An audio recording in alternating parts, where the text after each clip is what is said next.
And while Congress determines the national minimum wage, each state in the U.S. can offer a higher minimum wage than the current $7.25 set by federal law.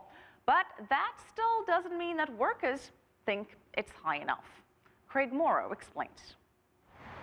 Jamila Miller could not afford to stay in college, so she had been trying to make ends meet working in retail, making $9 an hour, just above the Illinois state minimum wage.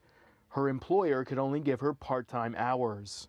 If I'm making $400 a month, I can't even get an apartment. I can't pay for anything, so I'm still gonna have to be dependent on somebody and working extra hard still to be dependent on somebody.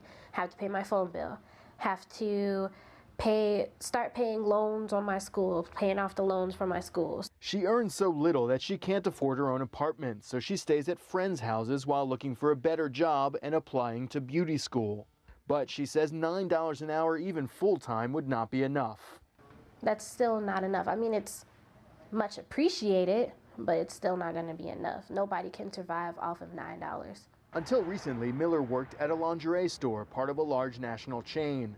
The industry with the highest proportion of minimum wage workers is leisure and hospitality, which generally means the food and restaurant sector. The Bureau of Labor Statistics says that minimum wage workers tend to be young. About half of those Americans earning minimum wage or less, according to the government agency, are under 25 years old. And a slightly higher share of women than men fall into the category.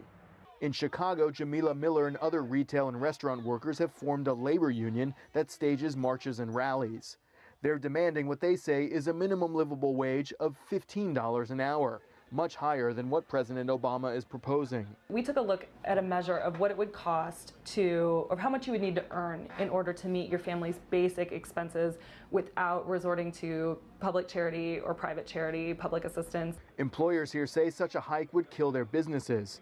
But these organizers say their calculations show increasing wages that high would eventually create a net surplus of $200 million to be spent in the local economy. Craig Mauro, CCTV, Chicago.